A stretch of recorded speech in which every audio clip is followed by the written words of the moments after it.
Merci d'être resté pour voir le docteur. Dans le dictionnaire, on définit la souplesse comme la capacité à accomplir des mouvements corporels avec la plus grande amplitude articulaire et musculaire possible, que ce soit en mouvement ou de manière passive. Ça c'est fait. Oui, ça c'est fait, c'est bien. De quoi dépend la souplesse? Pourquoi certains individus sont naturellement plus souples que d'autres? Je vous pose la question. En quoi est-il important de rester souple malgré les années qui passent? Comment entretenir cette souplesse? Pour en parler, deux spécialistes, le docteur Patrick Legout, qui est rhumatologue, médecin du sport à l'hôpital Ambroise Paré, à Boulogne-Billancourt, près de Paris. Bonjour. Bonjour. Et Jérôme Auger, qui est kinésithérapeute. Bonjour. Alors on demande si on peut devenir souple après 40 ans en faisant du yoga régulièrement, ou est-ce qu'on est raide définitivement et pour toujours?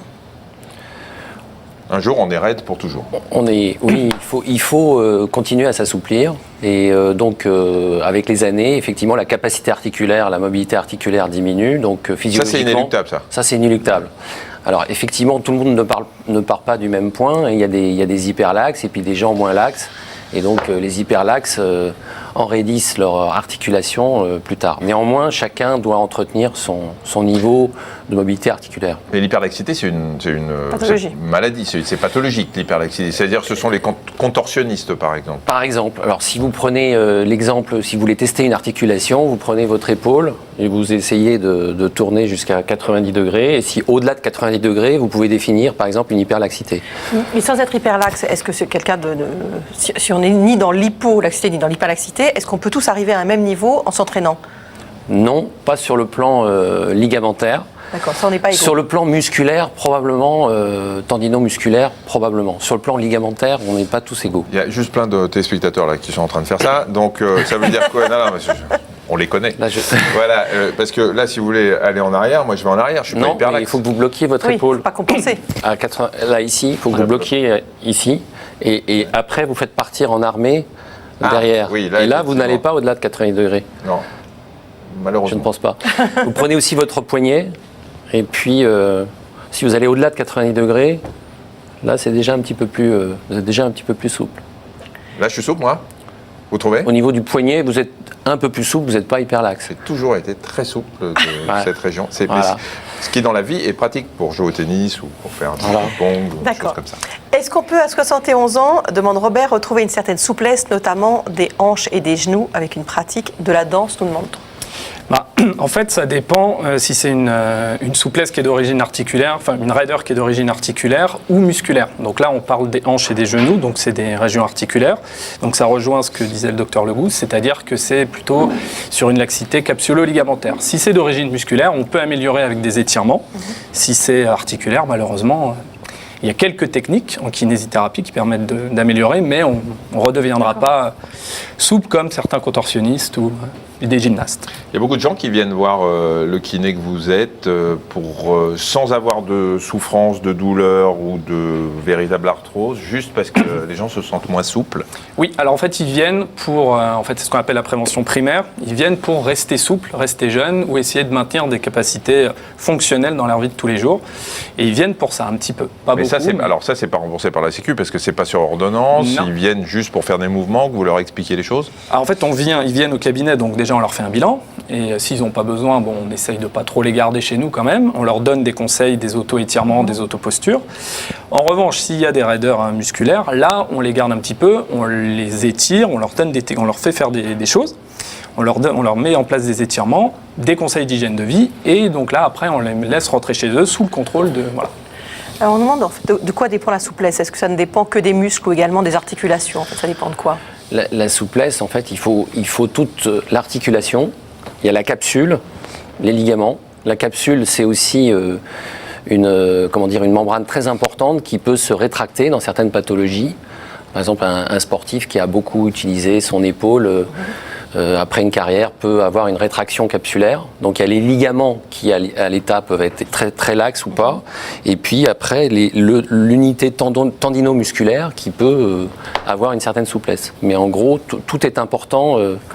On peut avoir une capsule. Alors la capsule, c'est ce qui sécrète la synoviale, c'est ça? Oui, voilà, c'est la membrane qui entoure toute l'articulation. Oui. Elle peut se rigidifier. Elle peut se rigidifier, et notamment chez le sportif, qui font des arthroses de genoux. Il peut y avoir aussi, avec la réduction du cartilage, une rétraction capsulaire qui apparaît.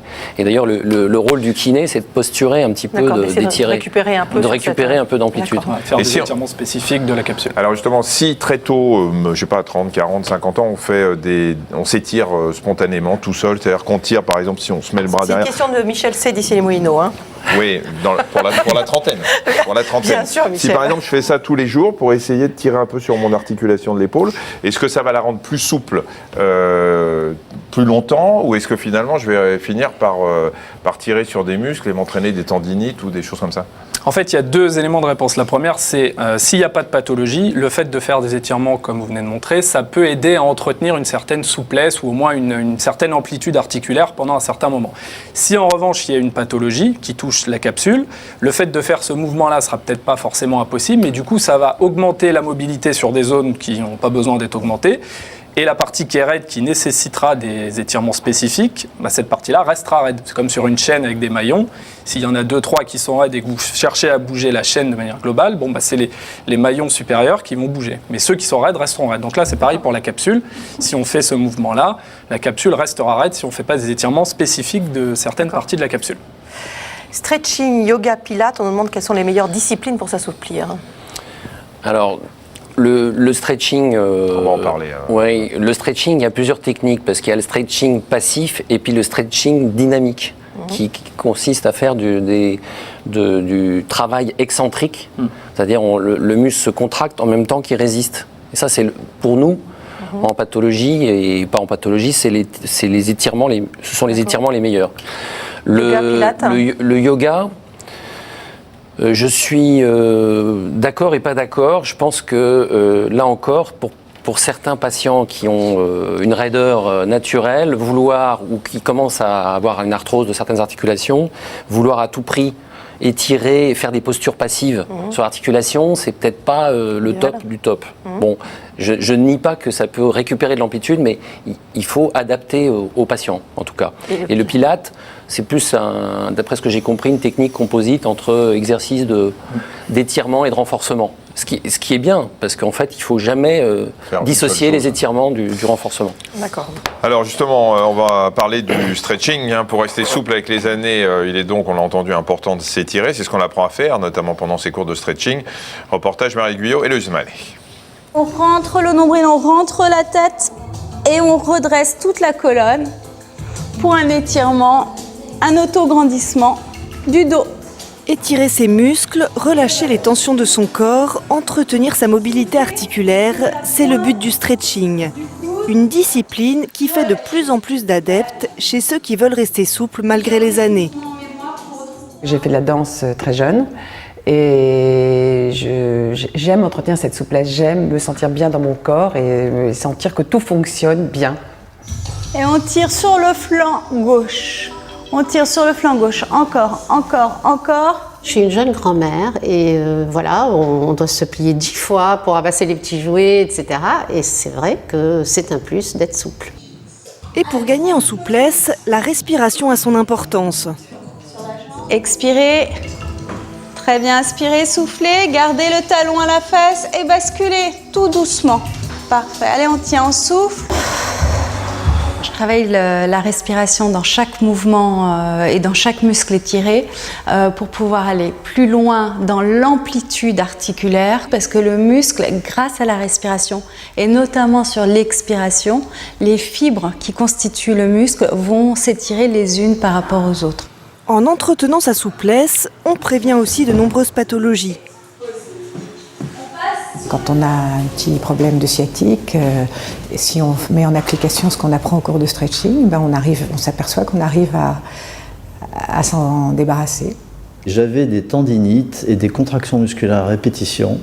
Et je reconnais que depuis que je fais du stretching, mes muscles et mes tendons sont en permanence en alerte, en éveil, et ça se passe beaucoup mieux, quoi.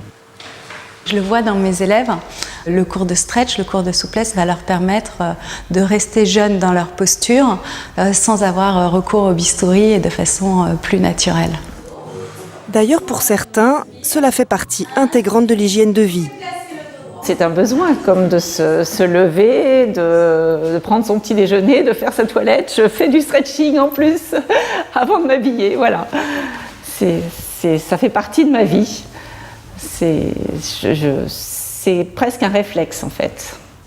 Posez les mains à plat au sol, basculez le poids sur les mains tout doucement.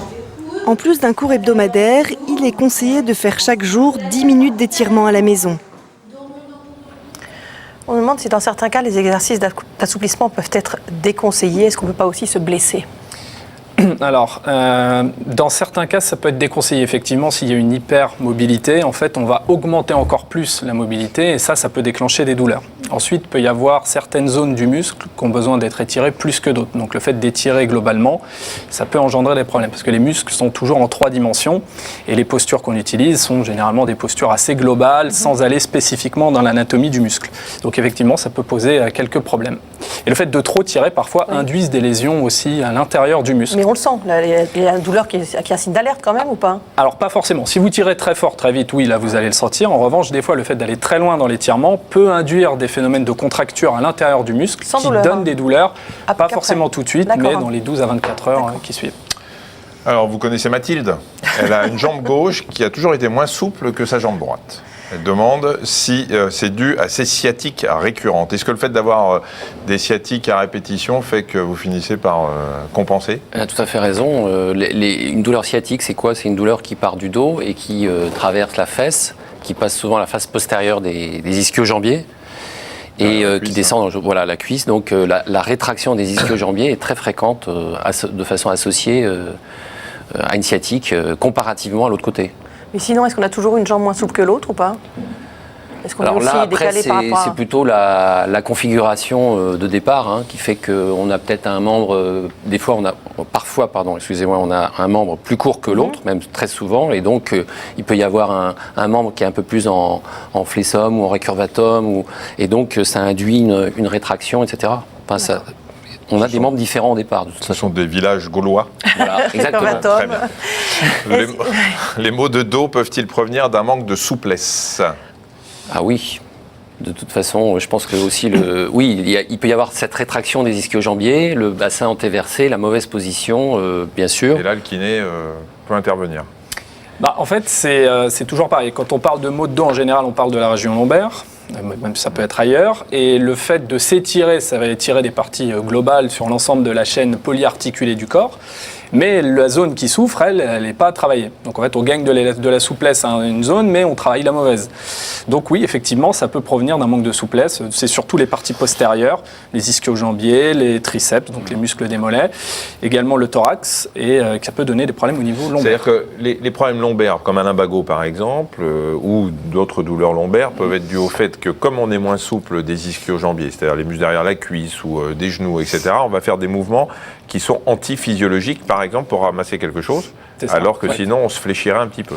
Voilà, alors ça peut être une des causes, effectivement. La raideur à un endroit entraîne une hypermobilité sur une autre zone qui, là, devient pathologique et on peut avoir des blocages comme ça aigus, comme dans les lumbagos. Il y a aussi les perturbations de courbure. C'est-à-dire que normalement, un dos normal, il y a lordose cervicale, syphose dorsale, lordose lombaire. Donc si vous avez à la base une lordose lombaire réduite, voire une inversion de courbure, comme dans certaines maladies, la spondylarthrite ou autre, eh bien, ça crée des raideurs encore plus importantes et ça peut induire des pathologies mécaniques sur ce segment lombaire. Alors évidemment, des téléspectateurs ont fait l'exercice que vous montriez tout à l'heure. Quelqu'un s'est trouvé du coup hyperlaxe.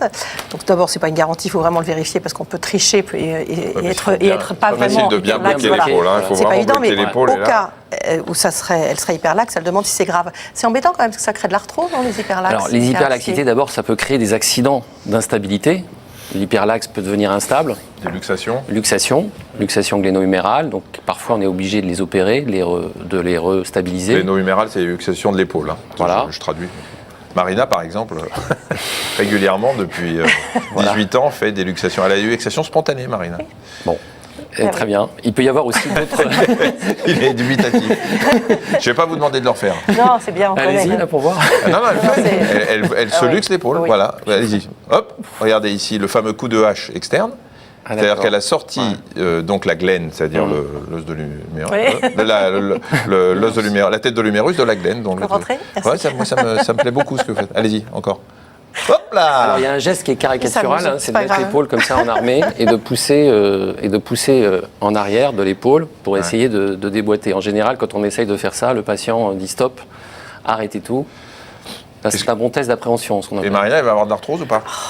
Non, de cette épaule. Alors, ça m'intéresse. Les instabilités favorisent, lors des accidents d'instabilité, il y a des petites fractures de glène, dans l'articulation, qui favorisent après l'arthrose. Bon, maintenant, c'est pas non plus. Si c'est bien opéré et stabilisé, ou bien rééduqué. Avec les oreilles, vous faites un truc ou pas? Bon, vous savez quoi, Michel, vous allez lancer un sujet, ça va vous occuper plutôt.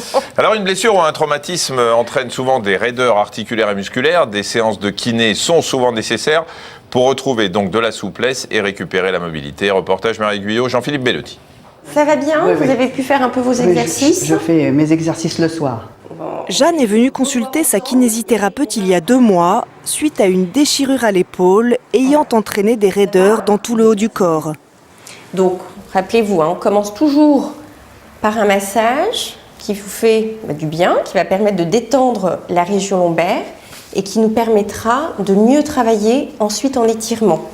La douleur m'empêchait de lever le bras, de porter, comme on fait au quotidien, des sacs, quand on fait des courses, et même porter une casserole, quelque chose pour quand on fait quotidiennement les repas. Je pouvais plus, je me servais pratiquement que du bras gauche. Alors, est-ce que vous avez encore vos douleurs? Non. Le matin au réveil? Le matin, beaucoup moins. Ça s'estompe petit à petit. Après le massage, la kinésithérapeute passe aux étirements. Alors, vous êtes prête? Donc, on va reprendre l'exercice d'étirement qui nous permet d'aller tirer ici, en bas, la région lombaire et un peu plus le muscle pyramidal. Au début, quand on reçoit des patients qui souffrent et qui présentent des pathologies, il est très difficile de travailler avec eux sur des étirements. Ils ont beaucoup souffert, ils sont dans la douleur et donc ils présentent une raideur, je dirais même une raideur défensive au-delà de la raideur naturelle. Et donc ces étirements, on va progressivement les approfondir, les amplifier pour obtenir la souplesse recherchée. En tous les cas, la souplesse que doit avoir normalement le muscle ou la région pour laquelle ils sont venus se faire soigner. Voilà, pensez à souffler, à bien détendre. Le fait de souffler permet de relâcher un peu plus aussi. Oui, je pense moi que ça me tire. Oui.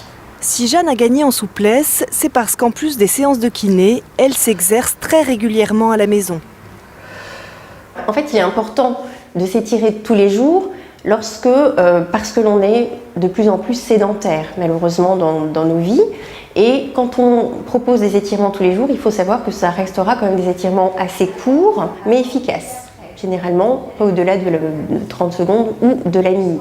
Vous allez vous relever et me montrer ce que vous avez retenu de la façon de bien se relever. Donc, toujours, on se tourne sur le côté. Voilà. Pour ne pas tirer dans le dos. On bascule. On bascule. Et c'est très bien. Et on se redresse, et voilà. Très bien.